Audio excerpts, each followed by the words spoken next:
Hi, and welcome to another series of the Pacific Northwest Sasquatch Research Group. I'm your host, Craig Yahne. Thanks for joining me. I'm here at the Evergreen Speedway in Monroe, Washington for our first of series of live Sasquatch Town-hall meetings. Our special guest this month is Ron Morehead. Come and join us.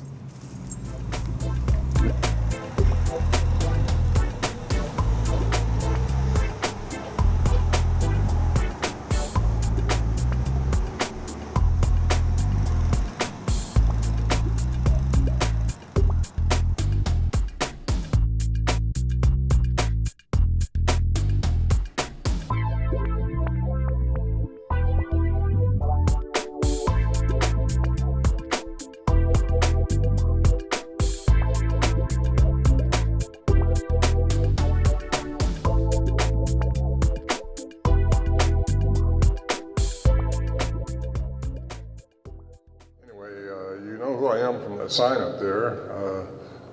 No big deal, these things just happen to be there, but I'm going to tell you about how it happened. The science that's behind these sounds is what makes them so acceptable and credible, because I'm not here to try to prove Bigfoot to anybody. Does anybody here not believe in Bigfoot?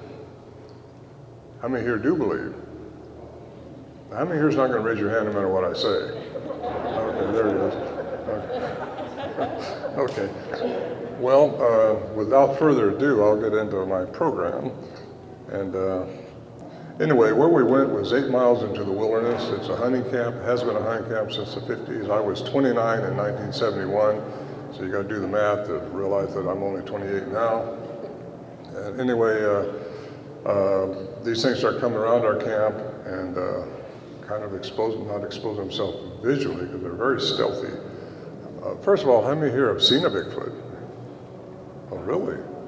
How many think you've heard of Bigfoot? Wow, okay, that's good. Great. Well, anyway, the science behind this will establish that these things have a language. At least the ones we encountered in the Sierras have a language.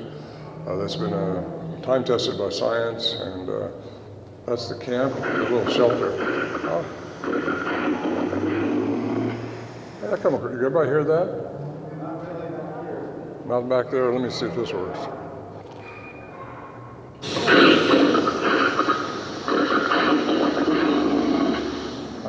He says that's a better way to do it, so I'll do that. You know, John Jr. Ladies out here in front.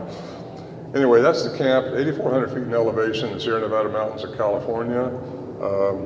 I didn't start going in until 71 when this started happening. There were some friends of mine who were already hunting that area and had been for several years. So we're not sure if these things were coming around before that or not, because they were not looking for Bigfoot. None of us were looking for Bigfoot. It wasn't what that camp was all about. It's a hunting camp. So, but we had some very interesting things happen there, some very unusual things happen there.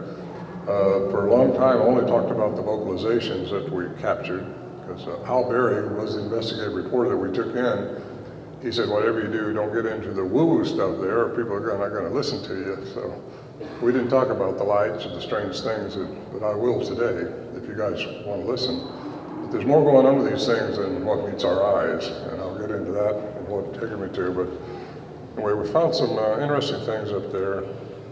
I'm going to let you listen to some of the sounds right now, and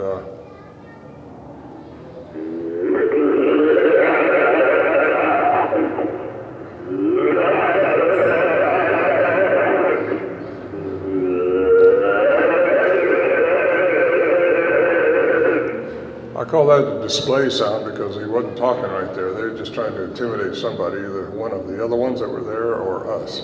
At that time, it was a little bit spooky, but we didn't know if it was going to come in the shelter and eat us, or if it was going to carry us away, or what their intentions were. So you just don't know what you're dealing with. This was 1971, remember? If you could hold your questions till later, I'll probably answer them during this program. If not, well then ask them, okay? Great. Otherwise, it could last for 5-6 hours. Nobody wants to stay that long, including me. But there's some of the ways they communicate, I think, and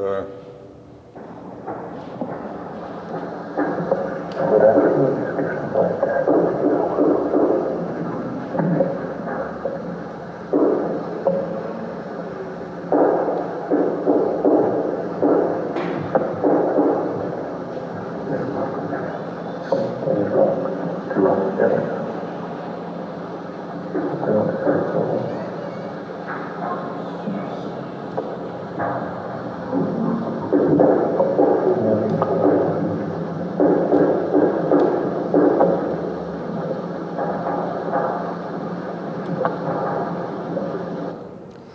hear them going back and forth, and some with knocking. And this is what I think they do to communicate with each other without actually talking. Either that or they want to see what your reaction is going to be. We learned out a long time ago, you don't jump out and try to make something happen. You just see what they're going to do, and if they want to deal with you, they will. If they don't, they don't. But this is another word of the message with whooping sounds. They got whooping sounds they make.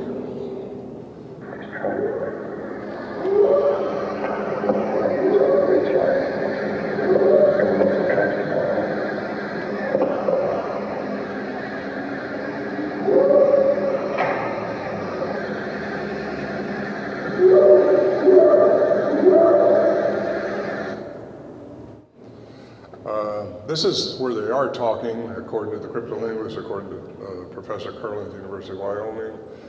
This is something that they do.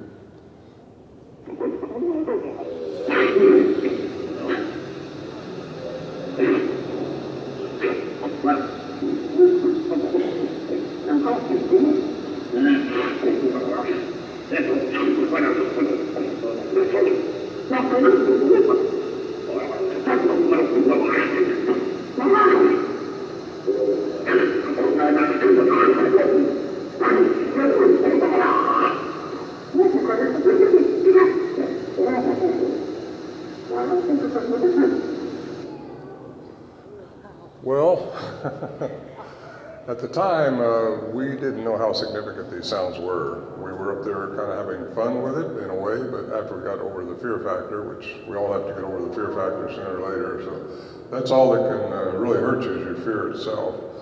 And so I try to encourage people to not be afraid when this stuff happens, if it happens. And again, these are just sounds like captured in the Sierra Nevadas of California. I've had a lot of people say they've heard these sounds in other places, but they're unfortunately not out there with a recorder. They're not trying to do this. Originally when it started, we didn't have recorders. We went back up with recorders and was capturing these sounds. And, so sometimes people think that we just backed a pickup up to some farm road and started opening a six-pack of beer and started recording these sounds. That's not how it happens. This 8 miles in the wilderness is very imposing to get there. I've got a few broken ribs from the trip up there, the horses going off the edge of the cliffs and stuff like that, but we won't get into all my troubles.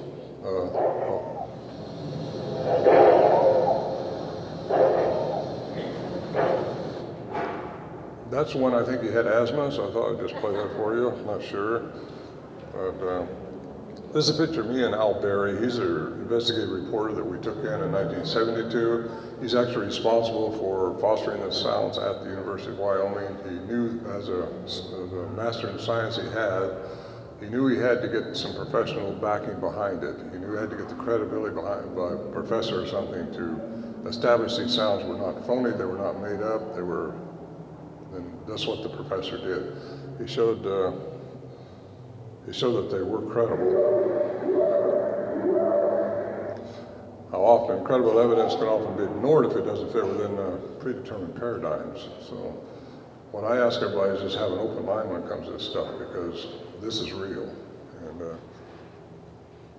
that's Al Berry and myself at the camp. We carried firearms all the time because at the time we didn't know, still didn't know, if we would have to shoot our way out of that shelter or if we was going to be okay with this thing. So when we found out they really weren't going to hurt us, then we started getting a little bolder with them and started trying to interact with them. Can you hear me back there now okay? I see a couple heads going like this. Yeah, just move up front. Actually, there's a heater over here, these two people here. They got plenty of room. And Mike back there, he's doing the video for it all. So anyway, it looks like they got everything set up here pretty good. This is Al Berry. He's the investigative reporter we took in and actually he went up there looking for a hoax because he couldn't believe the story. We'd written a 23-page handwritten letter to Ivan Sanderson, who was a cryptozoologist back east, He's passed away now, but he thought it was a hoax then too. He thought, well, there's probably nothing to this, but he sent it to a man named P.N.W.S.R.G. Anybody ever heard of him? Heads going like that. Anyway, he thought the same thing. So he just sent it to Al, said, if you want to go talk to these guys, there may be something to it, there may not be, but it sounds too incredible, really. And so it was new. Al came down there, interviewed us all, and was looking for a hoax. We didn't know that at the time. He seemed very sincere, but he had a feather sticking out of his canary, I don't know.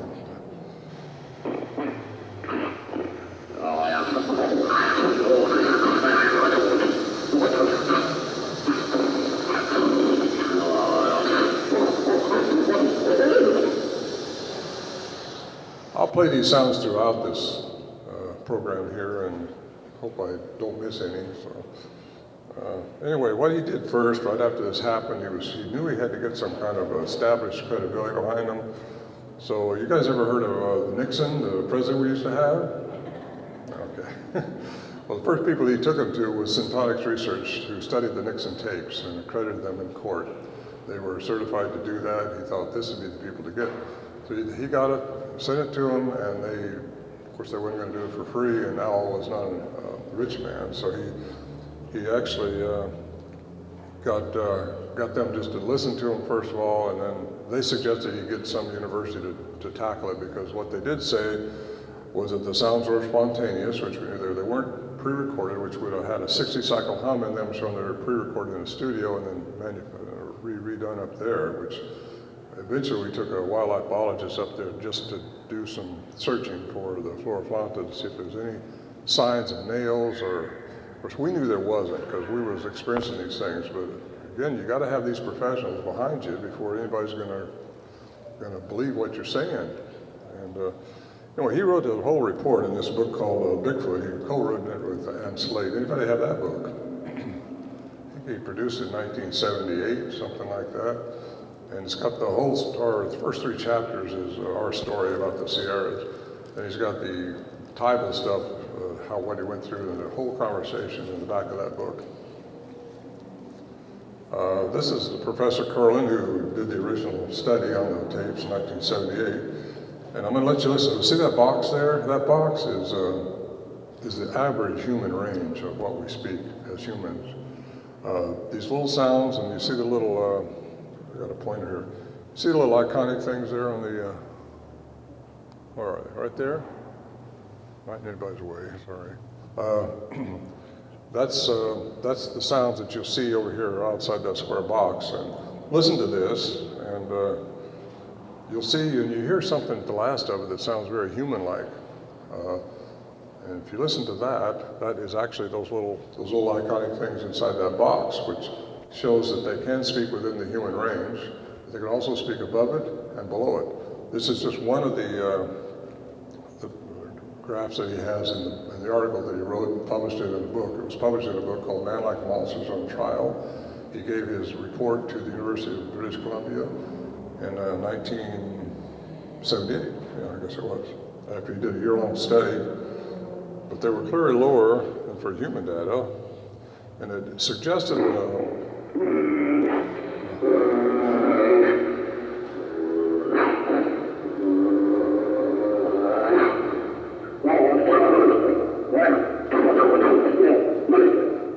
hear that word muitel? That was inside that human range. It sounded very human-like, like somebody said it. Somebody did say it. It just wasn't one of us. Actually, this got, Gur, the growls, it indicated a creature that's about 8'2" by pitch and 7.4 by track length. And unbeknownst to Dr. Curlin, or actually Dr. Benson, I sent it, the same clip to Dr. Benton in Texas A&M, and he just listened to it and did a little quickie on it because he didn't have time either. He had a full board with his teaching credentials. So he suggested whatever made that sound was 8'5". So that corroborates what Dr. Curlin did too, 2 professors. And that's the book right there that his article is in. Has anybody got that book besides me? No? I guess I'm getting old. This is Scott Nelson, who Craig mentioned earlier. He's in the cryptolinguist who was retired from Navy as a cryptolinguist. He was trained to transcribe languages of unknown sources just to see if it was a language or just something else. So he's professional at that. He teaches now, he teaches Russian, Persian, Spanish, all kinds of languages in Missouri at a university back there. Vetted him thoroughly. He was vetted by the Chief Knowledge Officer of the Defense Institute for Foreign Languages. That's where he's a two-time graduate of that school. And so when I got the letter from that, from Edward Boring, he said that he wasn't just qualified, but he was more than qualified to do what he did, which is transcribe a language. Now, transcribe's different than translate. Transcribe means it is a language by the human definition, which I'll get into in a minute. But translate means that you got to know what they're doing when they say ooga ooga and point to a tree. You got to know that ooga ooga means a tree. But what you can say is it's a language, and that's what he said. So we don't know what they're saying, but we do know they're saying something. And this is a picture of our camp. Well, that picture in the middle is not. Oh, yeah.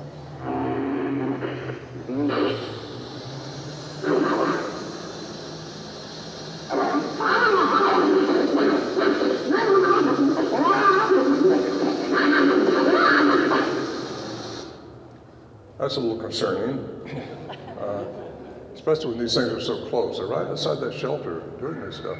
You can't get a glimpse of them. They're so fast, so stealthy. You jump out there and they're gone. But anyway, we tried.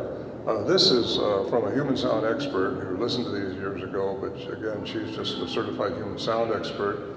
And she said, who or whatever made these noises has a voice pitch range that is considerably more flexible than that of Homo sapiens, humans. It goes much lower and much higher. Well, we knew that from Curlin's report, but for her to say it, she's only one of 10 interpreters in the state of California, was then anyway, who was certified in all these different languages to be a court-certified interpreter. So she claims she has perfect pitch, and she listened to this and made that statement. Here's a new one. This is fairly new. Anybody ever heard of Thinker Thunker? Yeah, he's good. He went in trying to find out what's going on with these sounds, and he ran across something that I'd never known. And he said that one tone in these sounds can cover five octaves, yeah, which is inhuman. A human can't do that. There's no animal on the face of this earth that we know that can do that, except for these things can do that, which tells me something a little bit more about them. I've been doing this for, 48 years now, and I've talked to a lot of people and tried to I need a professional on this. Anybody knows a bioacoustical engineer that's certified to study this right here, I'd like to get that accredited, because Thinker Thunker's he's not an engineer, he gives a 20-minute analysis of these sounds, and he's pretty convincing when you hear him. Anybody who wants to jump online and see that, it's Thinker Thunker Sierra Sounds, and it's pretty good. I was impressed when I heard it anyway.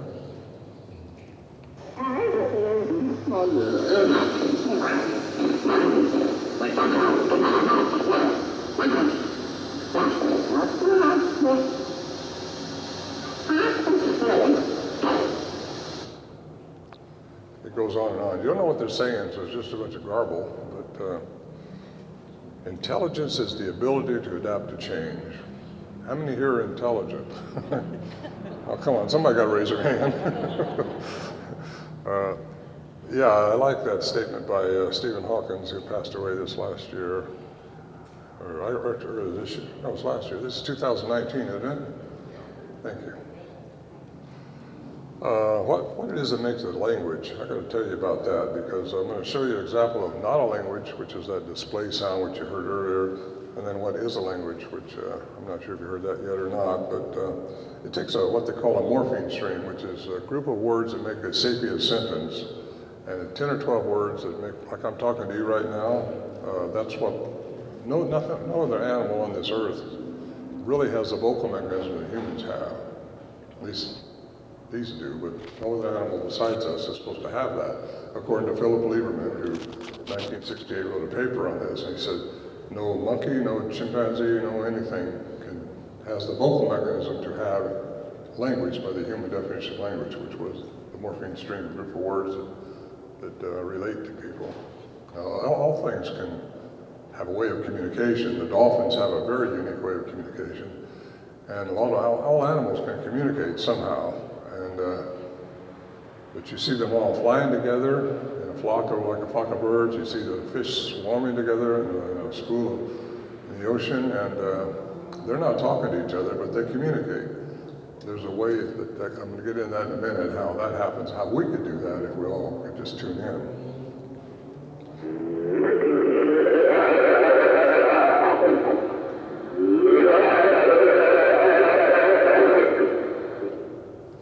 I told you heard that before. And that's concerning too when you're out. You can't get out of there. By the way, if this happens, it usually happens in the evening time after we go into the shelter, just after it got dusk, dark, something like that. We hear the crack of a lamb or something whooping or something going on, so we know, well, they're out there, let's get inside so they'll interact with us or do something. It was all just kind of got really interested up there, that stuff went on. But anyway, that's me. The little guy on the right with a sagittal crest. You guys know what a sagittal crest is? The pointed head, yeah. They thought I was their little brother, maybe, I don't know.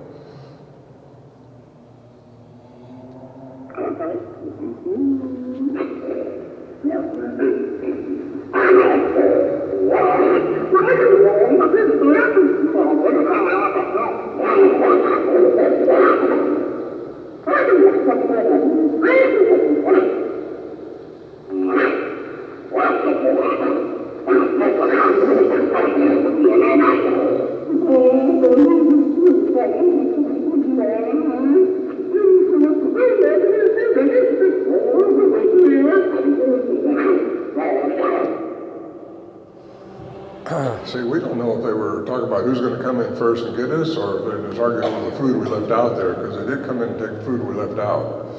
And that was kind of interesting.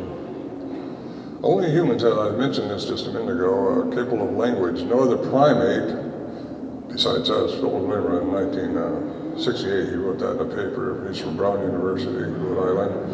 The guy put that in there, except for these beings, because they have the vocal mechanism that allows them to speak a language. At least, again, I got to say the ones we encountered in the Sierras. I'll get into this later, but I don't think they're all the same, and I got a good basis for that I'll talk about. Some people say, well, if that's a Bigfoot, they all look like that, or they want to take a track or something over here and say, well, anything that has a track like that has to be a Bigfoot. So a lot of things are based on the one Bigfoot that they really believe in, which is the Patterson film in 1967. And a lot of people have seen that are here. If not, I'll show it to you in a minute. Oh, I thought it is Sunday. Are you worshiping something over there?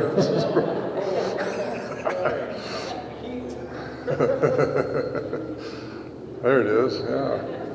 Anybody else want to come over by the heater?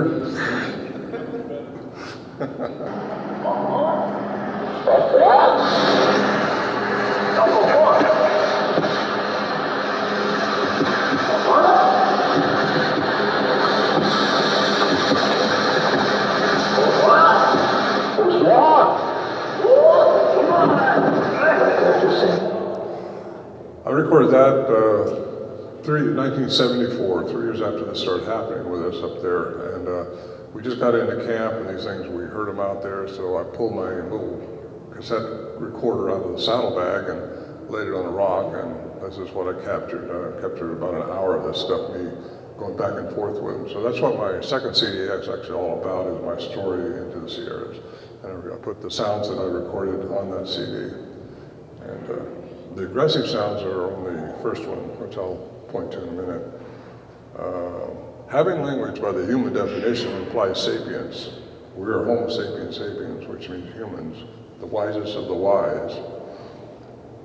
Whatever these things are, they're pretty smart. I gotta tell you, we tried to trick them over and over, never could get ahead of them. It's like, I like to say this in my book, they're one note ahead of the music. Anytime you try to trick them with a wire to get a picture, they go another way. And anyway, if anybody's trying to, how many here are researchers?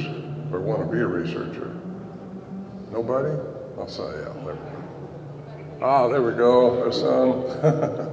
Okay. Anyway, if sapience is attributed to humans only, what's that mean in the world of Bigfootery? I hope I spelled that, Bigfootology. Did I spell that right, Carrie? Okay. Yeah. I'm having fun up here. This is what I do for fun now. I'm retired from business from years and years, and I love to get around and do this. I was just in Nebraska here a couple weeks ago, and I was someplace else yesterday, book signing. And anyway, it's a lot of fun, and I enjoy it. So I'll be really interested in your questions later when I get through. I'll try to hurry this along as much as I can. But how do we begin to understand these beings?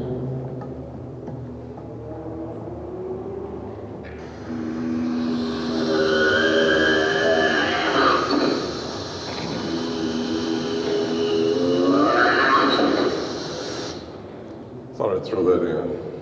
We got hours and hours. By the way, all of us were recording. There's 5 of us.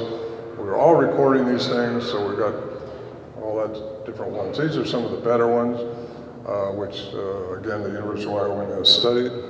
And researching means looking at all the data available. So you'll see where I've gone into history, I've gone into evolution, you get into classical science, but also you got quantum science, which is, I think, very, very, very important. Also eyewitnesses and your own personal experiences. So I'll go through a little bit of that. This is me and some of my research that I have done. I threw this in there yesterday. To boldly go where others may have gone before. Oh, that's me, the second guy next to Spock. They wouldn't let me have a beard then, so they cut me out of the program. Anyway, anybody heard of Albert Ostman, his story in 1924? Yeah, a lot of heads are shaking up and down. Albert Ostman, I researched that Toba Inlet story, the whole thing. I flew back in there in my plane, and we went into Toba Inlet, tried to research everything, trying to find out where that bull was. He said he was captured. And for those who don't know the story, supposedly he was picked up and captured, carried away into a place where there was 4 of them. He was carried by the big male, and he was held captive for a week. John Green, most of you have heard about him if you're in the Bigfootery. He's passed away also, but he interviewed Albert Ostman in 1953, I think it was, about 30 years later after it actually happened. So I write about this in my book because I don't think Toba Inlet was where Albert Ostman was taken. A lot of inns along there. I flew over that whole area, and it didn't make sense that he could get out. And anyway, I got an issue with that. We all did once we discovered what he could have seen and what he couldn't see from the altitude he said he saw it at. Because you see that little plane I had. Anyway, I flew back in there and landed. Oh, this is a little expedition I was on in 2016 with Todd Neese. And we stayed on a boat for 6 days up in the archipelagos. Get caught up on that word. Anyway, we set up these camera traps. They had me along just to, I don't know, I don't believe in camera traps, for one, because I've tried all that, and everybody else is trying it, but you very rarely capture anything unless you're just really lucky with a camera trap. I think they can either smell or sense the energy coming out of the batteries, or somehow they watched you set it up. I'm not sure which, but I now study mostly the Olympic Mountains because I live in Sequim. Everybody knows where Sequim is, over that way? Somewhere. And it's, I like to tell you, that's off the deck of my house. I like to tell you that, but it's not. Anyway, we went down the Hoh River, Carrie and I did, with Pat Neal, because there's been sightings along that river by his clients that he takes down. You just drift down the river for a couple miles. And anyway, it was a fun trip. And we didn't see a Bigfoot, but some people have seen Bigfoot along there. That's me when I went to Chiapas, Mexico. That's southern Mexico, next to the Guatemala border. It was quite an adventure. That's another plane that I bought, and it's a twin. And landed on that strip. We had to buzz the strip to get the cows off of it, to get the kids from playing baseball. There's a little village way back Well, it takes 14 hours to drive there. It took me 30 minutes to fly there, so that's how they get their supplies. But anyway, we found this Mayan ruin, this Mexican exchange student who took us there. He's the guy on the right there with my son-in-law. And he claimed that there was a Mayan ruin there. And we found out that it was on this island that we had to row out to. After we traveled 5 miles through the jungle, and we got some little kids to help us carry the stuff along with a mule. And that's a statue right there with its head knocked off. So this was one of the last strongholds of the Mayans prior to the Spaniards taking it over. But the government didn't know about this yet. It was all overgrown with a lot of trees and stuff. Anyway, it was fun. I went into Bolivia. That's where we found the elongated skulls. I went there to see if the elongation had anything to do with the sagittal crest that these things are reported to have. A lot of them do anyway. And you can see some over here in my little display here. I got a couple of them that these are reproductions actually. And they're not human. These are not human. And I was down there 2 different times on 2 different expeditions with 2 different scientists checking these skulls out, and they have a single parietal up here. You know, we have 2 parietals, one on each side with a sagittal suture in between, you know, the little deal that babies have, you're not supposed to poke a hole in. Anyway, it was an interesting trip. I went all over down there, in Peru and to Tiwanaku. That's where Pumapulca is. Seeing the ruins, because there's something strange going on down there. A long time pre-Inca people. And we think the elongated skulls, which weighed 25 to 30 ounces more than a human brain, but the elongation was occupied by a brain. And when the Incas tried to cradle board their youth and was trying to get their kids to have the elongated skull, they thought they would get the same abilities, we think, which allowed these pre-Inca people to move these boulders, which, if you look at that wall right there, that's pretty unique. I got a close-up of that, which is right here. That one stone down there is well over 100 tons, but that goes on for a long way, and those stones are up on this huge mountain, almost 14,000 feet. They're put together like a jigsaw puzzle without any mortar. You can't put a card in between them. And look how they're cut. Look at this. That's pretty amazing. I don't think we can do that today. We went into some other structures down there, which the Spaniards had built on top of, the Incas had built on prior to that, the Incas had built on. And those walls, some of them were 5 foot thick. They were just as unique inside with the same puzzle-like structure. We don't know how they did that. But we think it's the elongated skulls that had more brain matter. They were not human. They were hybrids, part human, which gets into another theory, which I'll talk about in a few minutes. Also went into Moscow, spoke at the Darwin Museum there with Professor Vendernagel. Oh, I thought that was one of my sounds. I didn't play that. That's Dmitri, he's a professor at the university. Jeff Milner was with us also, and just the 3 of us. The Russian government sponsored us over there that's in Moscow right there. But anyway, they took us into Siberia, a long way over east of Moscow. And there's a village over there from the shore people, S-H-O-R, and they took us way back into where the Yeti had been seen, which was, that's how we got around back there. That thing, those tires are as tall as I am. That's how they crossed rivers, and it took us way back into this cave, which we did find Yeti tracks back there and the supposed bed, and we didn't see a Yeti. I got some competition going on there, don't I?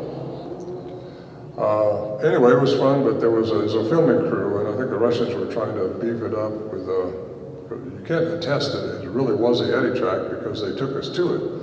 The only way you really know something is if you see it yourself for the first time. Otherwise, you don't know if other people are just playing the game with you or not. So we were 95% sure that it was probably real, but then we don't know for sure. so you can't say 100%. Went into Nepal with Peter Byrne. Who here has heard of Peter Byrne? He's kind of iconic. He's an older gentleman. I just talked to him the other day. He's still very active. He still sets out trail cams. So he and I see this whole thing a little different. But he's a good friend of mine. I met him in 74, I think it was, 75, something like that. So he invited me to Nepal with him. So we drove clear across Nepal. And he put me on an elephant for a week, taught me a lesson. I'll tell you what, an elephant, if you ever get an elephant between two rhinos that are trying to breed, it's not a good thing. We was watching this little male, and I was looking at him, I was sitting on top of this elephant, and all of a sudden we heard this big scream over here on the right, and there was a female, and that's when the elephant just started jumping around, and I was just hanging on to those bars, because it was quite exciting. We also found a 19-foot restrictor back in there, which was interesting also. They never had one that long before, but right close to where we were staying, we had a rogue elephant tear this little shack up. So that was kind of interesting too. I spent a week in Kathmandu after that and visited some of these remarkable structures they have over there a long time ago. Also been in Yucatan, the Mayan ruins there, studying all the Mayans, history and what have you. This is a Lovelock Cave in Nevada. Who's heard about that? Oh, good. In case you don't know where it is, you all see it in there? I'll point to it there. There's a big cave up there. That kind of a drift down the side there shows how you get up there. There's a parking area back behind where you can walk up through there. That supposedly is where the Paiutes warred with giants, hairy, cannibalistic giants. And supposedly they drove into that cave and set fire to it. A group of Paiutes, and smoked them out. As they came out, they killed them. And I don't believe they got them all, because there's remnants of giants all the way in the Sierras, where we were too. And I took Joe Taylor in there, who was actually the guy that formed these heads for me over here. He's probably one of the best in the world to do this stuff. He lives in Texas. I just spoke with him in Nebraska a couple weeks ago. And we were there trying to get to the bottom of that would-be handprint. Now, we don't know if it was an inference or if it was really a handprint. But I went back a couple weeks later. I took L.A. Missoula back in there because he wanted to see it, and it was gone. Now, you don't get a permit to do something like that in a couple weeks. So we don't know how that happened, but after a guy named M.K. Davis publicized this handprint, he called it a handprint. Don't know it's a handprint unless you see someone put their hand there, but that's the same kind of stuff on that rock that was up on the ceiling. And it's kind of a goopy type of stuff. But who took it off and why is a bigger mystery to me, not the handprint itself. But the word was getting out that there's a handprint in the Lovelock Caves, and so they wanted to get it off. And they did it, and I'm sure they did it without a permit, which was wrong. Because they was trying to get me to crawl through a little space down there where they was finding stuff, and I was with M.K. Davis and, I forgot his name, Don Monroe, yeah. And they wanted to go in there and look for remains in this other part of the cave, which is all caved off now, but he was digging back in there, and they came got me, and I said, I'm not going to go in there. First of all, if you find a skull or you find a giant in there, it's not going to mean anything because you don't have a permit to go in there. This is government control there. So we got away from that. Oh, here's the Patterson film. I'm sure pretty much everybody here has seen that before. Is that correct? Okay. Well, anyway. That's stabilized, which is pretty cool. These are the tracks, the kind of tracks, and we've got years of them up there. All have that same configuration, which is totally different than the Patterson track, Roger Patterson from that movie you just seen. Those tracks are more human-like, and I got my theories on that, but the picture on the right, you can see where the little arrows are, that was between strides, and we followed that thing for 4 steps before it just went off into oblivion, and we couldn't do it anymore. And I tell you what, I didn't show that for a long time, but that's hard to believe. That thing had to be pretty big. You know, I mean, we're talking big. You can do the math on that, but they're 13 feet apart, and it wasn't running, you can see that. Kind of makes you wonder. Just what's all, how come you can't find these things if they're that big? How come they don't show themselves more? Anyway, how does something so big stay so still? Can science give us the answer? I'm going to get into my program now. An effective researcher does not selectively find reports that fits his or her ideas, does not discredit others, and keeps an open mind. That's very important in this field because we still don't know what we're dealing with.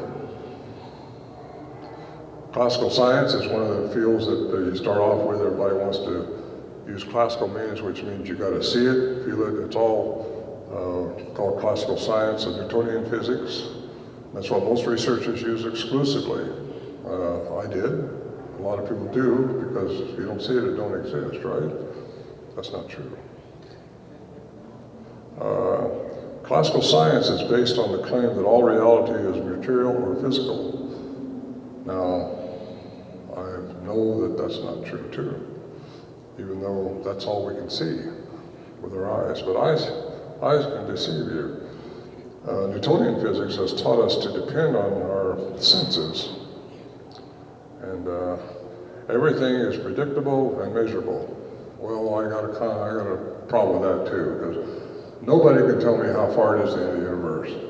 Does anybody know how far it is to the end of the universe? Nobody does. I threw that question out to some PhDs that I know, and they just stopped right there because it gets out of classical means, it gets into quantum physics. We know that there is no end to the universe. Golly, that's not.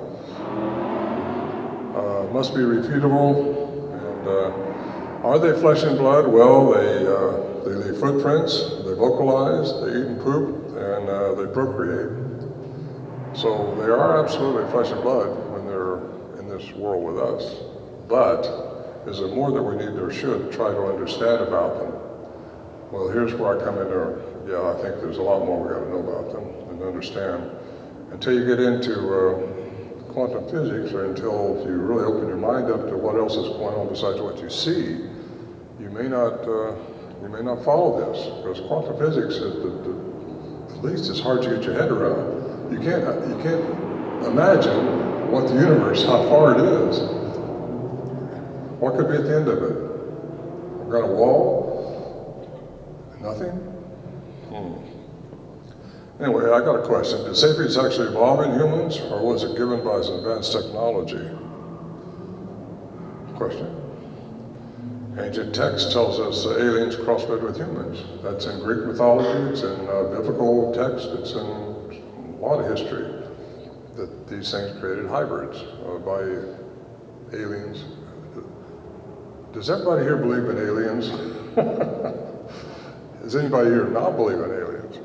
I mean, how could we possibly think that we are the only people in the universe? That's ridiculous, I think.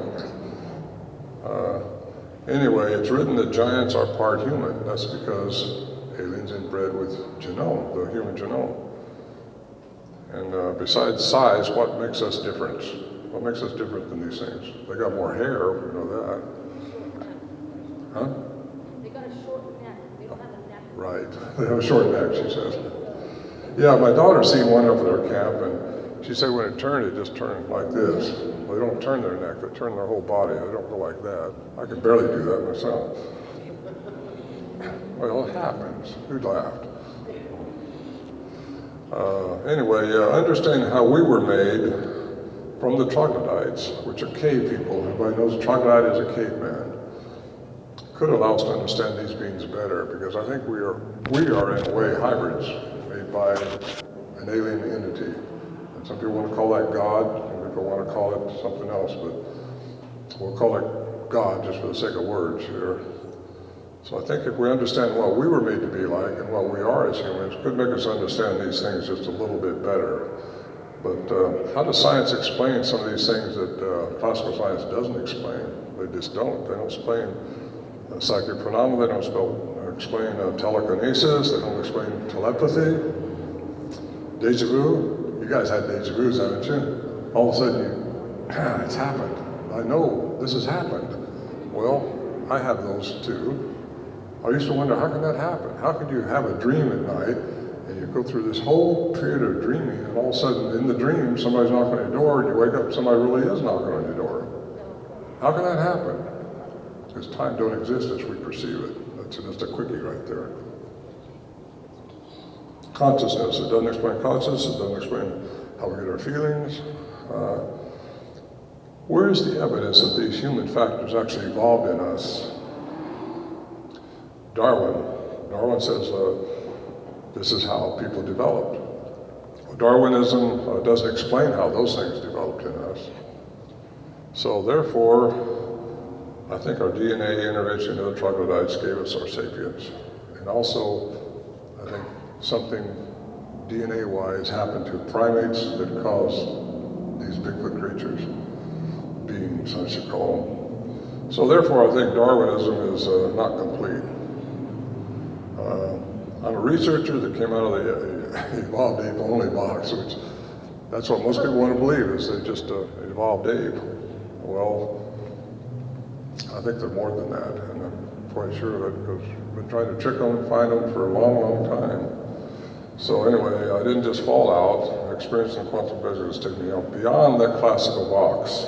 I like this saying, science is built upon facts, as a house is with stones. But a collection of facts is no more a science than a heap of stones is a house. So I encourage everybody to, here it is. The highest form of ignorance is when you, when you reject something you don't know anything about. So don't reject this quantum idea until you know something about it. Because once you get into it, and I encourage anybody to get into it, I got a book over here, The Quantum Bigfoot. And some of you have that book already. How many have that book already? Oh, thank you. Anyway, it gets into how these mysteries are solved through science. Because again, Al Berry said, stay with science if you're going to talk about this stuff. So I'm staying with science. Quantum physics is a science. It just goes where classical science leaves off. Even Nikola Tesla had a good day. The day science begins to study non-physical phenomena will make more progress in one decade than in all the previous centuries of its existence. Well, there you go. I think that's what 2012 was all about. The Mayan calendar, just open us up a little bit. Here's a little interesting graph that I put up here. Everything, absolutely everything has its vibrational frequency. We have a vibrational frequency. The Earth has a vibrational frequency. Everything at its most minute level is energy with a vibrational frequency. When you get into the quantum aspect of it, because you don't see that, but it's there. We are all energy. And we only see within the light's frequency. You see how small of a spectrum that is. There's a lot more going on than what we see with our eyes. And that's just the truth. I'm not lying to you about that. Here's something Dr. Mitchell said. He was one of our astronauts. He said it takes classical and quantum sciences together to have clear perception. I love that statement because that's what I'm trying to do is put quantum and classical science. You can't just disregard classical science. You have to incorporate that in your research. And quantum science is how all things in the universe work, beginning with a subatomic level. Here's one of my experiences right here. That's my daughter, my granddaughter, and Scott Nelson. My daughter had saw one that morning early. I had a broken rib. We was trying to get up on the mountain. I couldn't get up there. The horse went off and gave me some problems. But anyway, I took that picture because we followed the trackway, found it, and the trackway just stopped. It didn't keep going. And I looked, well, where'd it go? In the tree? Did it jump to a rock? Did it get over the bushes? I could not find where that trackway went. And I've heard reports for years and years about these things just, trackway just stopping. Well, how can that be? I mean, I know researchers say, well, it's a hoax. Somebody just planted those there because it can't just fly away. Well, there's a science behind that, and it's called quantum physics. And I'll tell you how that happens. because they're energy too, just like we are. But can they change? I'm getting ahead of myself. I'm not going to say that yet. There's other mysteries happened at that camp, and a lot of it was with lights, and a lot of it was with sounds that we couldn't figure out. One time we thought our camp, from inside the shelter, we thought our barrels and things we had packed up there on mules and all the groceries and things that we carried in there was being torn up, thrown around all over the place, and these things were out there making the noise. And we look out there later when it all subsided and nothing had changed. So how do you explain that? We couldn't explain it. It was just weird. Other things happened. I heard a big humming sound above my head. This is daytime. You hear this big like that. You're looking around trying to find the source. It sounds like a big tuning fork or a spaceship, whatever. You don't see the source. You just don't see it. It's because we only see within a certain spectrum. And if these things are energizing outside of our light frequency, we won't see it. It's out of our perception. There we are. There's Carrie and me. That was our camp 2 years ago, or 2016. That wasn't the last time. I was up there in 2018, just this last summer, but California was on fire at that time pretty much, so it was really smoky, nothing happened. But 2016, Harry and I set up this little tent, and we in the tent, not the shelter, because the shelter, actually, we took that down in 2015. Forestry Service found out about it somehow. So it's not there. The camp's still there, but I take everything out that had been hauled in, the barrels and everything. So, but we sitting up in this tent with an open top, starlights, 8,400 feet. You can read a newspaper up there. You can't hear me back there? We saw this light, looked like a lightsaber, like you see in Star Wars, about this long. It wasn't shooting out a lot of light, but it was glowing. Just working its way through the trees, probably 40, 50 feet above it, or 10. I watched that thing and I poked her. I said, "What? Look at this." And she watched it, we both watched it, and it just went down. All of a sudden it just dissipated out of our sight. So that was weird.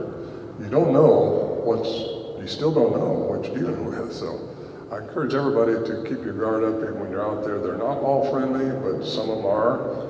And I think there's a motive behind that.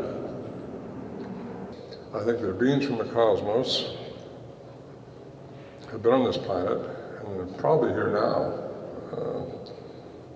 I think it's been written that these beings crossbred with humans and created giants. Over eons, some Sasquatch may have been diluted from crossbreeding, making them more human-like than others. And I believe them to be a hybrid. That's because of the mitochondrial DNA. There's also got nuclear DNA, which is the male counterpart, but they can't establish where that comes from yet. That's the father. Because anything that breeds into our genome has to be in the maternal side.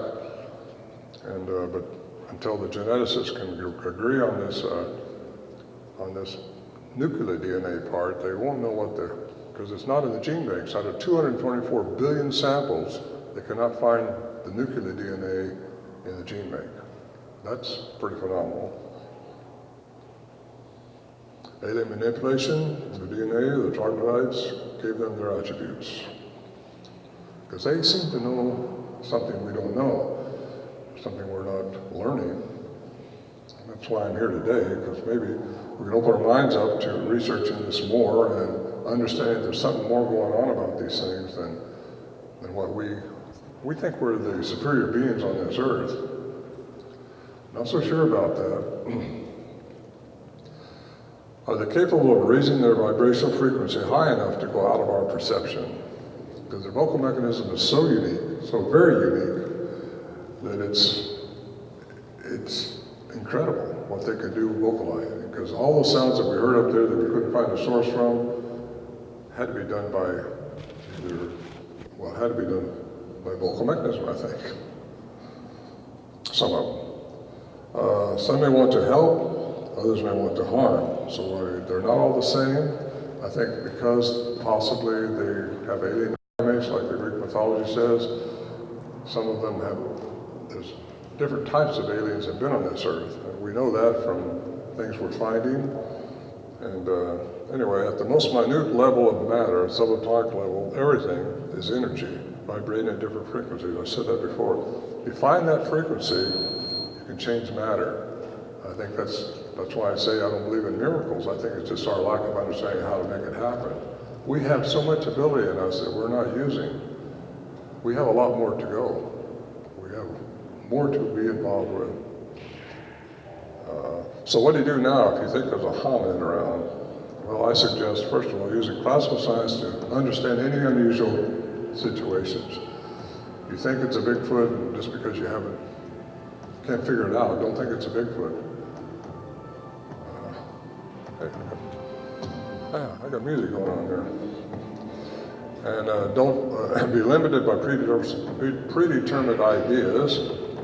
Consider inside and outside our three-dimensional parameters. So relax and allow. It's going to be on their terms and their time. If you can get your personal vibrational frequency down low enough to match the earth, that's where they're at. They can interact with you better. That's why you get more of this stuff happening at night. Don't try to analyze things. I got a whole list of things I think works. It worked for us. But if you can get your vibrational frequency, that's why I think Native Americans have more going on with these things than we do, because they're more in tune to the earth. And above all, keep an open mind, but not so open that your brains fall out. And for greater awareness, decalcify your pineal gland. I think that's where where that is in the middle of your brain. And if you can connect with that, it'll give you all truth, in my opinion. I'll keep it going. Too slow? Wrap it up? Okay. I'll hurry. This is my book over here. I've been sent quite a few of them. Got them over here now. It explores these different attributes I've been talking about, plus a lot more. And that's another book that I wrote just before this one. It's my chronicle of doing this for 40 years, and it comes with a CD, so when you hear the sound that I'm talking about, you can hear it on the CD. I've sold under 1 million copies, so I've got a few left. Anyway, that's us coming out. I've got a little picture there, which I don't need to see it all, I guess.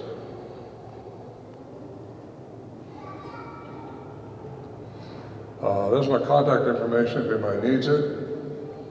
Everything I've got comes on the download. You can download it on my website, ronmorehead.com, bigfootsounds.com, either one. And if you want to buy a book, I'd be glad to sign them today. There's also, I got 2 CDs I produced with the sounds, the narrative. What is that? Is that me or somebody else? The first one on the left is the first CD I produced. It's got the more aggressive sounds that you heard Star with. It's got Jonathan Frakes, Star Trek, Next Generation. He narrated it for me. And the second CD, I narrate myself. It's got my more interactive sounds, the pounding, the whooping, and my vocalizations back and forth with them when I was trying to mimic them, and they thought it was funny, I think. Because at that time, we thought we were smarter than them. I've got to tell you, folks, these things got it over us in the woods. These things, it's their home, and they got something going on that we don't. That's it. That's my story, and I'm sticking to it. Thank you.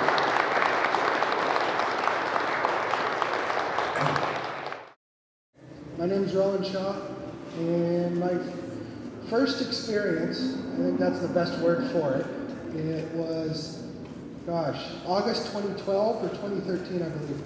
And out with a couple friends, just driving around out in the mountain roads, about 12 o'clock at night. And I just had been interested in Bigfoot when I was a kid, but never really thought about it. It'd been like 12 years since I had even thought about anything. And just randomly finding Bigfoot started going on again. And I've been getting a little bit interested into it, and I started just talking how cool it would be potentially seeing or getting some kind of Bigfoot thing. You know, I had no idea whether or not it would exist or anything. And my older brother, I start talking about eyeshine, and my older brother's like, so like that? And we see probably about 3 or 4 pairs of eyes just sitting on the side of the road. that is the complete opposite side of where we would be seeing the lights of Everett through the trees. And through going through this place multiple times, we contacted the BFRO. We had a member come out and investigate us. Anyway, so probably within, 4 years of going out to this site between the summer months in September, we probably saw a family group somewhere between 6 and 8 members multiple times. And one night, it seemed like we had been trumpeted in our arrival, coming in, starting about a quarter of a mile to about a half mile away from the main site. We started hearing howls as we would come into this area. It was really interesting because at 1 o'clock in the morning, nothing in the Pacific Northwest is supposed to be making ape-like sounds. And, we thought there might be something to this. We don't know what we heard or saw, but we have a good idea that it could be something squatchy. Anyway, I think that's good enough for this interview. Yeah, just talk a little bit about where, you don't have to give your location up because that's the big, no, you don't. No, you don't want to do that because it's private information. Usually for people who want to share their stories, they're totally afraid of what could happen. Somebody with a gun could come in and shoot the Sasquatch, and we don't want that to happen. I'm totally an aper, but I don't want anything to happen to the Sasquatch or the Bigfoot. I would love to see them, we just need to protect them. I believe that. And would you like to say it's in Washington State, maybe? Oh, it's definitely in Washington State. There's actually 3 people in this room that know the location, but let's just say it's up the Mountain Loop Highway, and that's the best that I'm going to be able to give you. Okay, so there you go. It's on the Mountain Loop Highway. I termed the Mountain Loop Highway Sasquatch Highway. So if you go to my YouTube channel, I talk a lot about that. Up in the Seattle River area where there's been a lot of sightings and vocalizations on the Seattle River, that's called Sasquatch Valley. So those Seattle River is Sasquatch Valley.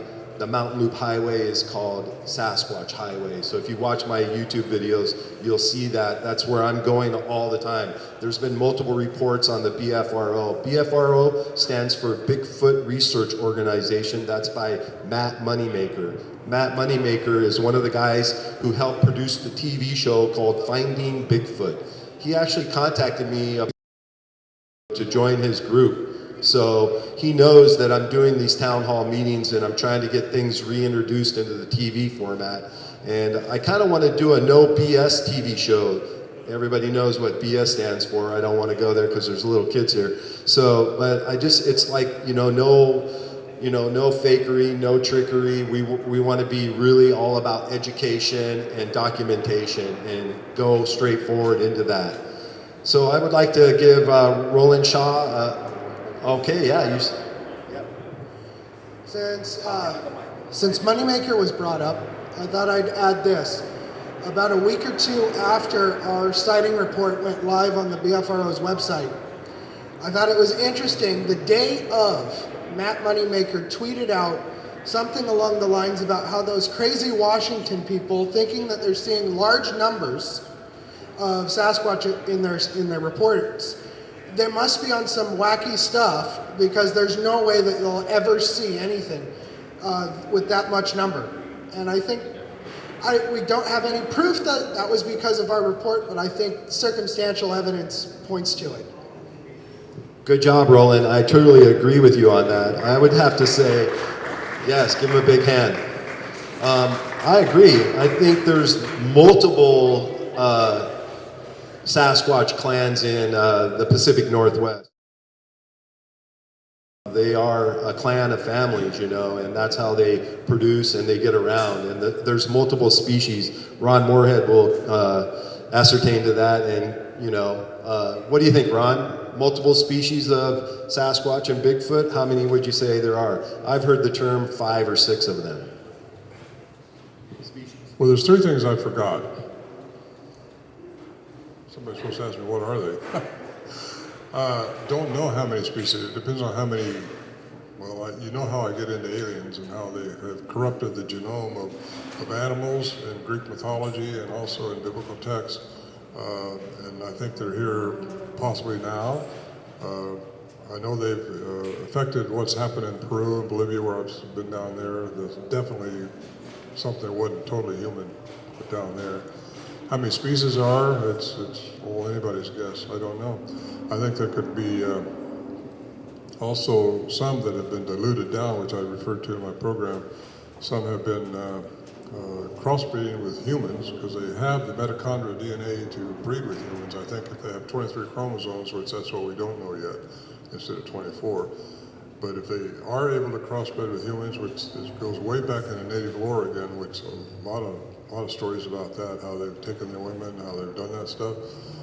If that's true, then some of them have been diluted down to more human-like, and that's what I think we're seeing with the Patterson film, one that's been more diluted down. The ones that you've seen, the tracks I got, those are the same tracks that we've had over the years up there, and they're not at all like the Patterson tracks. So, how many species there are? Anybody's guess. That's a good answer. Yeah, I would agree. There's probably multiple species. For what I've seen on YouTube, and just, it's from watching so many videos, they do go into like type 1, type 2, type 3, and type 4, and they're talking about different skulls and different sizes. Some are like 9 feet, 10 feet, 12 feet tall, and then there's smaller ones. Read about the Solomon Islands when you hear somebody 15 feet tall over there, supposedly. I might be going over there, I don't know, but you going with me? But there's a lot of lore about that, a lot of history about that, and supposedly they're still seeing them over there in Solomon Islands, but I don't want to publicize that too much because that's the land that time has forgot, they say. Okay, let's move on to our next speaker. And our next speaker is Marsha Lopez. Come on up, Marsha. Oh, no. Well, I hope you're okay. Do you want a chair maybe to sit in? Okay. You feel free to put it up there or down there. Okay, there you go. Well, I have one living at my house. Into our acreage that we have. It's been there a lot of times. I just heard it last week when sirens went off towards Granite Falls, and it does not like sirens, does not like a lot of sounds. It did not like my grandson riding a quad one day. He threw a stick at the front of the quad and it broke in half and he had to duck and he looked to see where it was coming from and he saw it in broad daylight. I've seen it clear back in 92-ish, and once you see it, then you hear it, you're bit by it. You get on this mission to try to get it on film. I had igloo dog houses with these cameras, infrared set up to try to film it, and they're smart. The reason why I say this, all the dogs in the neighborhood would come and look at the camera, and not once did I see it. But yet, it runs free. Still lives there. I'm not afraid of it. I am now a widow, and I have my 11-year-old grandson, and we live there. I don't want to disrupt its life, but I would give it credit if somebody could prove that there is one, because I'm thinking of selling. Only because it's time to move on. Many years there. So do you think a Bigfoot would be an asset or would it take away from selling? I have no idea. But I think it likes me because one day I'm out there in the garden working all day long. I felt like something was watching me, And my sister and her husband show up and walk up the walkway, and it was dusk out, and it started whistle blowing and stomping off. I've heard all the groveling, the whoops. I've even had a little one that got trapped in between my car and the carport, and a hailstorm had hit it in its head, and it was whimpering like a little kid would. I wanted to look out the window, but just a month prior I had seen the thing, and I knew that the baby would have mommy or daddy there to help him. I haven't seen its eyes. It was looking away when I did see it, but reddish brown head to toe, the arms down below the knees, the strides, 3 steps in between 15 foot of campers that were in the yard at the time. I saw it. It is for real, guys. Don't fool yourselves and think this is nothing, but it's true. Now, prior to all this, about 3 months prior, my sister and I had seen some weird lights headed towards Salton, where I used to go to sing karaoke. Nobody else saw that, but I was so open to it that I'm thinking if it is alien related, it zoned and seeked me out. Because I'm 1 to 5 acres there, and there's a warehouse behind me, 20 acres. Now, it's not evil. It surely won't hurt you. It doesn't like, well, it does like the 4th of July with all the fireworks and stuff, because it used to run up and down when we'd set off the big ones in our yard with all the big bomb ones that go up and explode. It likes all that. My nephew was at my house one time just putting a battery in, and it was like 6 o'clock-ish. And he was hearing something like peacocks out in and he comes up to me and he goes, Aunt Marcia, do you have peacocks? Does your neighbors have any peacocks? I said, no. You were probably hearing them communicating back and forth to each other in some way, and he just kind of thought it might have been peacocks. So, believe me, they're there. I have them to this day.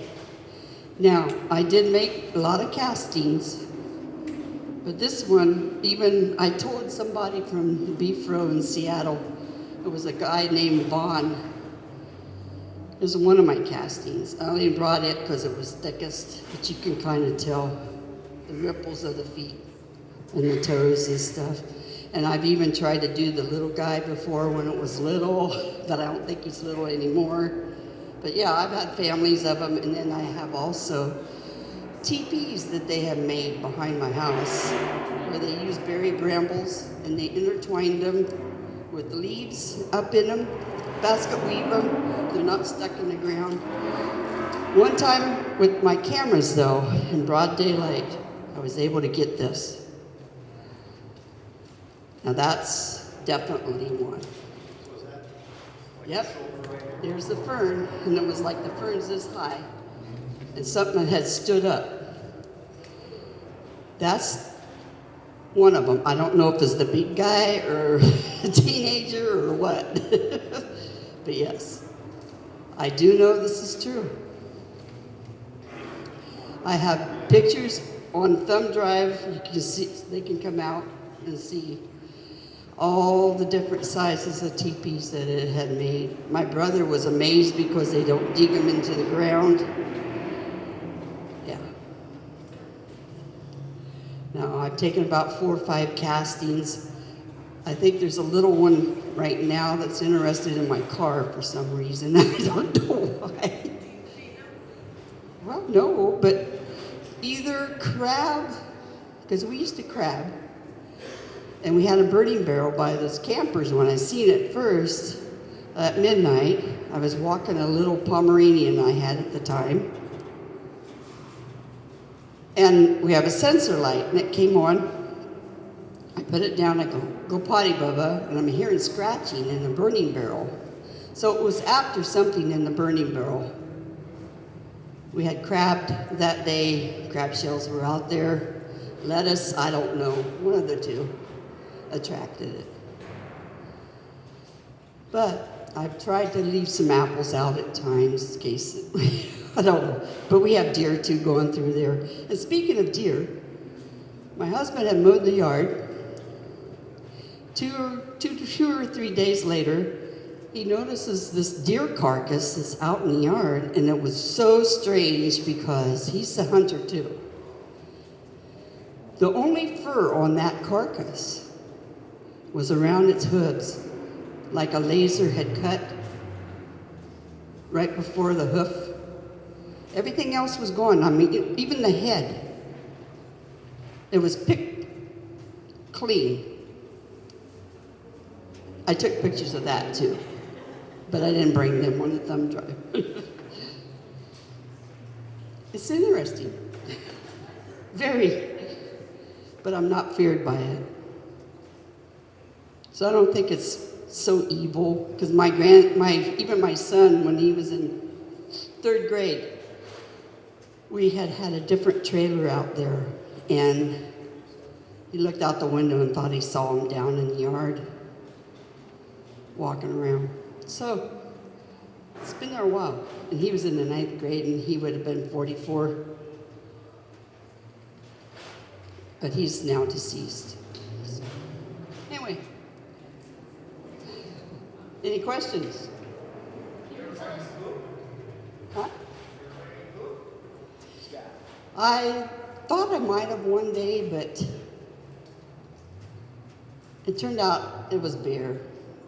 I have seen bear in my yard too, and I have cougar on the night camera in the woods. So I've had all kinds of animals there, and things seem to think they have it made there. I think a lot of rabbits too. Anyway, yeah, it's really interesting. Anything else? I know you can't tell me where you actually are. I can understand that, and you're right. People go out there to start killing them and stuff like that. I agree. But can you tell us, like a certain point or actual? Snohomish area. Yeah. Well, we live just south of Granite Falls, so I'll check that out. The ones I see could possibly go down through the valley to Granite, or here.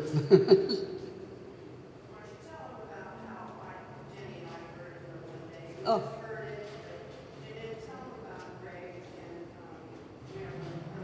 Oh, yeah.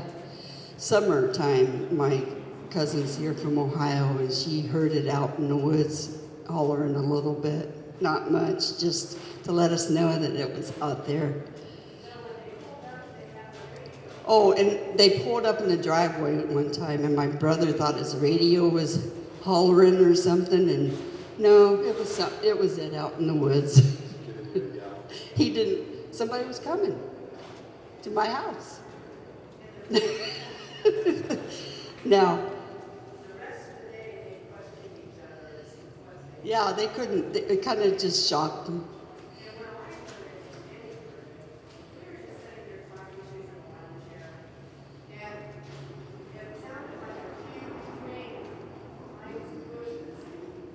Come here.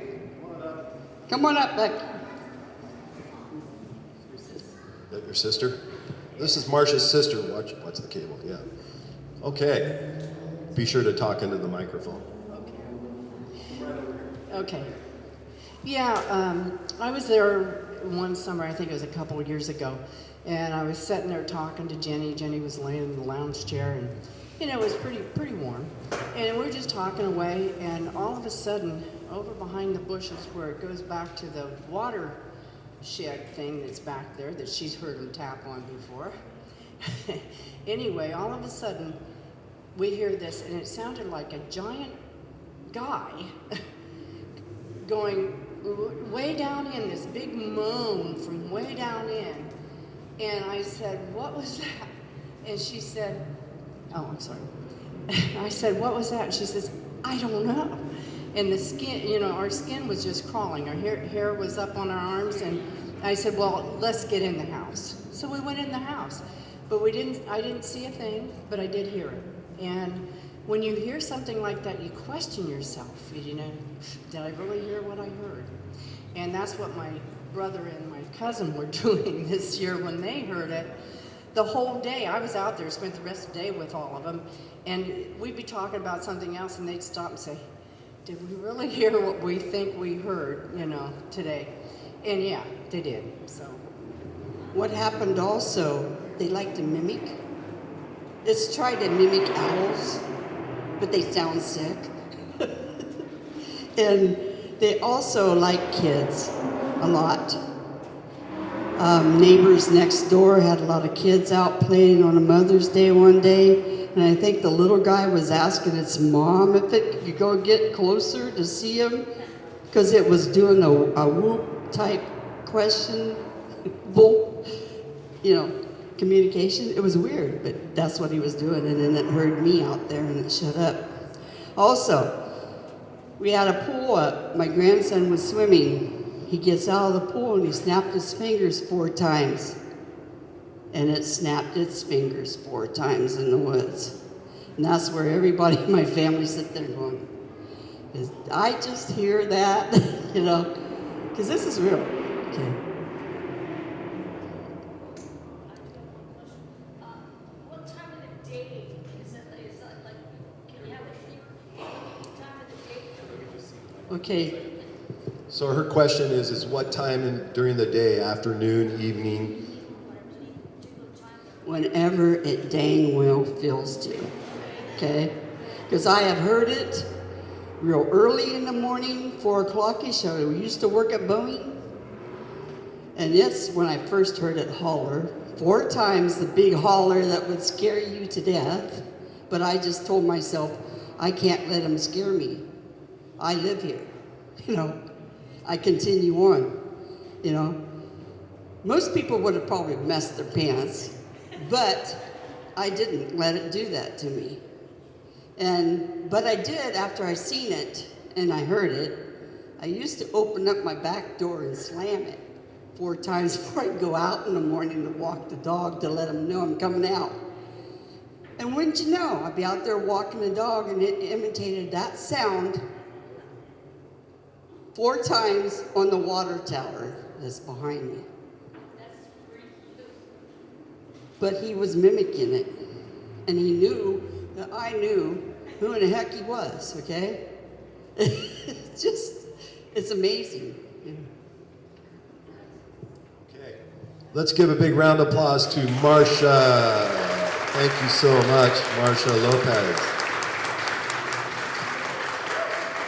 Okay, so once again, I have a YouTube channel. It's Craig Yahne at youtube.com. Just go there, type my name in. I got cards.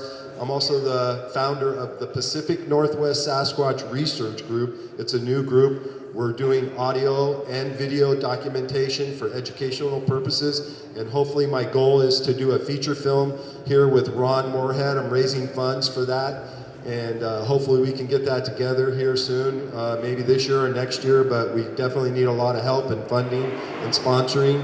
And June 8th, that's going to be the next town hall meeting. That's going to be at the Daybreak Culture Center at Discovery Park. It's a Native American center, and come on out. It's going to be wonderful. Monster X Radio is going to be there. I'm a new team member with them as well. So thanks again, everybody, and we'll see you all later. Be safe out there when you're Sasquatching.